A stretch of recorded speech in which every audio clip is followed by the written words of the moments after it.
Hey everybody, my name is Adam and welcome back to another League of Legends beginner guide. Today we're going to be focusing on Amumu. So first of all I want to talk about the pros and cons of Amumu. Now Amumu is for me a really good jungler to use, especially in Season 5 at the minute. He has great CC with his Q, where if he does gank a lane and he does manage to connect his Q, which is a skill shot, then he stuns the opponent for a second, allowing a lot of damage from the person in lane and himself. Now, my favourite thing I think about Amumu is his ult. Now, his ult allows him to engage in the team fight with his Q, and then if he ults with enough of the opponents around him, he manages to stun all of them. This can pretty much turn a fight in your favour pretty quickly if your team are all there, as it stuns them all, and you can pretty much take down the ADC before he's able to get any damage off himself. So, as I mentioned before, I think Amumu is really good at the minute in Season 5, and the reason he's so good is because he does scale well into the late game, and because the current meta does basically consist of a tanky jungler. It seems what most people are playing because it works so well. And Amumu does get very tanky late game, but he can also do quite a bit of damage, especially if he's able to survive in the team fight and stay in the thick of it, because then you can use his W to consistently give magic damage to anyone around them. So they were the pros for Amumu, but he does unfortunately have a few cons like every other champion in the game. So number one con is that he has a massive cooldown on his ult. So this means that you have to know when to time your ult. Sometimes it's best, even if you engage in gank a lane, you don't necessarily have to use your ult. I always use it as a last resort, and I especially try to use it in the bottom lane because you generally get 2 kills for the ult. But it does have a long cooldown, and you need to know when to time it and when to keep it saved for a team fight possibly coming up. Now, Amumu can be very mana thirsty. He can use up a lot of mana, especially in the early game, but when you start to get items, he generally gets a little bit better. My tip for if you are going to use Amumu, try to not use your Q to engage monster camps. I know it takes a little bit longer to run around the wall that might surround it, but the Q on Amumu is a lot of mana, and it just saves you that little bit of mana, so you can have it for a Q to gank any lane. And the final con for Amumu, it is a con, but if you are good with your skill shots, it won't come up an awful lot. The thing with Amumu is, the main thing with his engage is his Q. If you can land a Q, you set up the whole fight for your team. This especially when you're ganking lanes early, say level 4, 5, 6, then you have to land your Q. If you don't land your Q, it makes things incredibly difficult because you don't have any CC after that. Of course you have your ult, but as I said before, it has a long cooldown, so you want to try and keep that as much as you can. However, if you do go into a team fight, say another team member in the team does engage, and you miss your Q, you can flash ult the opponent's team. That does work as well, but of course flash has a long cooldown as well, so you want to keep that as long as you can. So moving into actually doing the jungle, I like to level up my E first, which is Tantrums. This deals quite a bit of damage to the monsters. With my items, I like to use Hunter's Machete and 2 health pots. This is pretty standard for Amumu, and I always start blue side. Now this can make them predictable, and you have to be careful that you're not going to get your red counter jungled away from you, so try and get your top laners to cover that one for you. But you pretty much have to start blue because, as I said before, Amumu is so mana dependent that he just relies on having the blue buff to start early game. So pretty much every Amumu player will start on blue. I try to, so as I said, I do my E and then I do my W. These are 2 I do first, and I try to clear 3 or 4 jungle camps before I return back to the fountain. I try and get a Rift Scuttler as well, depending on whether the enemy junglers manage to get hit there first, but that can be a little bit risky because you do generally go in quite low health, but I always think it's worth it, but that is completely up to you. Now with Amumu, I tend to farm as much as I can. I try to hit level 6 as quick as I possibly can because his ult is so useful when ganking a lane, as it pretty much guarantees a kill. There's not a lot the AD carry can do unless he manages to time his flash perfectly out of your ult. So this means that once I go back to the fountain, I tend to go straight to the red buff. Now, when I first recall when I go back to the fountain, I try to get a health ward and a vision ward. I usually put my vision ward just behind the red buff, as this gives pretty good vision for your top laner, because that is a popular jungle path for the enemy jungler to take when he's trying to skirt your team's wards, and it just helps you have vision over your red buff area of the enemy jungler. If you see your enemy jungler trying to invade, it allows you and your team to plan around where the enemy jungler is and possibly kill him or take a different objective away from the enemy team. Now, once I've killed the Krugs, generally that's where I think that's my best time to gank. I have both buffs, and it means that if I do gank, I'm going to deal a lot of damage, and in this clip my top laner was struggling. Now, unfortunately, I missed my Q. But what I decided after that is I missed my Q, I relieved a little bit of pressure, so I'll just leave that lane. There's no point chasing if you miss your Q, as Amumu can't really do a lot whilst he's chasing unless this Q is back up, which it isn't this early in the game. So I decided to go mid lane in this one and help my mid laner. He manages to kite the enemy mid laner Bran in this clip, and it's just an easy kill for Amumu.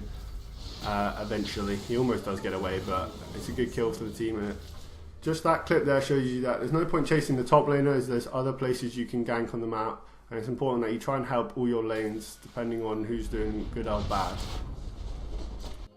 So when I'm playing jungler, I tend to go with the method where if my smite is up, I want to use it as quickly as I can. I'm trying to use and get the most out of my smite and get the most farm I can to level up Amumu as quickly as I can. I try and stay as close to the other lanes as I can of regards to level, which is pretty difficult, but if my smite is down, then I decide that is probably the best time to gank. It's kind of the method I go by. It doesn't always have to be that way. If your lane is asking for distance and you're near, there's no need to farm. So this comes with experience and just knowing when you need to farm and when's the best time to gank. Now, hopefully you already know this, but your abilities and your build guide, or your build, should I say, for Amumu will depend on the opponents you're playing against. Now, abilities can generally kind of stay the same. I can understand why people just use the same abilities and rank them up the same way, regardless of who they're playing against, but it can change depending on who you are playing against. And build especially does change regarding who you're playing against and who is particularly strong on the enemy team at each point in the game. Now, up on the screen I'll be showing you my general abilities which I choose to upgrade. I choose to upgrade my E, then my Q, then my W in that order. Mostly because E does a lot of damage, and Q, you want that up as quickly as you possibly can, and then W is good when it is leveled up, but it's not as good as the others. So regarding your build guide, Amumu tries to get as tanky as he possibly can. Thornmail's good on him because when he is tanky, and of course if they decide that they're going to obviously attack you, then they're getting damage whilst they're attacking you. And if you are extremely tanky, then that means that you'll be dealing a lot of damage without actually doing anything, which is obviously pretty good. And I'd also pretty much recommend Warmog's armor as well. That's very popular with Amumu. It gives him a lot of tankiness, and it's just generally very good. And the other items, there are a few which kind of depend on who you are playing against and depending on what you prefer as Amumu, but that is up to you and you can find that out for yourselves. But there's just a general idea of what you can build. Now, after the laning phase, it's important that you know how to teamfight with Amumu. For me, I try to Q onto the ADC and then ult with as many of the team as that are in the ult radius. Now, that is pretty much the best way to engage with Amumu. The ADC is obviously the one with the most damage. If you can shut them down quickly, it pretty much guarantees your team to win the fight. So even when you're behind, a good Amumu ult can turn things in your favour very quickly. Now, with me, when I see Amumu players that are perhaps new or not as good as other ones, it's mainly because their ult, they either waste it or they just only ult when one person's around. Yes, it gets one kill, but Amumu's ult's kind of made to get as many kills as you possibly can. So that's pretty much all I can say for Amumu regards to a guide with all his abilities and laning phase and team fighting. So we're going to move on to tips and tricks. Now, for me, a good trick with Amumu is using this Q as an escape. So in this clip here, you'll see that I decided to get a counter jungle. I decided to steal their red buff whilst a few of them were dead. This is obviously a good tactic. If you're a jungler, try and take as much away from the enemy jungler as you can. I then decided to recall in a place which is pretty dodgy. I mean, if anything, I should go in the brush, and that's probably warded. Which is a little bit dangerous. And you see, most people may die there, or they may try to burn a flash, which I didn't have, but I decided to use my Q onto the Baron, and it allows me to escape. If you are very low health and you Q over a wall, you can smite the jungle camp to regain some health. This is a good tactic, depending on the smite you have decided to get with your buy, depending on what enchantment you get. that is a good way to escape from a possibly dangerous situation. Now, my other tips I've given you, I've kind of already given you throughout this video. I said that you don't use your Q at low ranks because your mana will run out very, very quickly, and it will almost be wasted until you actually need it in team fights. So try and walk to the jungle camps, don't waste your Q, and try and keep as much mana as you can, because Amumu is so mana thirsty and loses it so quickly. So if you do decide to start with Amumu, you know you've used them before, try to learn your Q as well as you possibly can. Amumu is very dependent on landing that Q. If you don't land the Q, you can't really engage. And as I said, Amumu is very mana dependent, so not only should you preserve your mana, you should also try and protect your blue buff as much as you possibly can. Now, depending on how good your mid lane is doing, it may even be an idea with the second blue buff not to give it to them but keep it yourself. This will allow you to have a much better earlier game, and as I said, Amumu scales well into late game, so that could be an idea depending on how well your jungler is doing and which you prefer. Amumu is also very team dependent. He can't really fight on his own, so don't try and engage unless they are very, very low. Try and almost, if you do engage, your team needs to be there, basically, is what I'm trying to say. Don't engage without them, as you'll more than certainly die. Now, the final thing that I want to talk about in this video that I didn't speak about when I was talking about the abilities is Amumu's passive. It's called the Cursed Touch.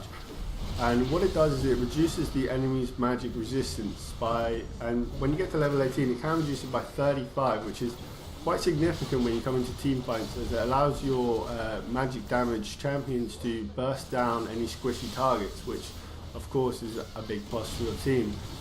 It's important then that you don't just use abilities when you're Amumu. Try and auto attack the squishy champions. It does allow them. Does allow your magic damage to burst them down, and not only does your ult win team fights, but also your passive to many extents.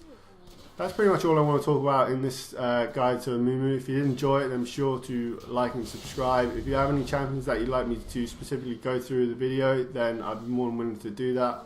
And if you have any questions about Amumu specifically, then I'll be happy to answer any questions. So thanks a lot, guys.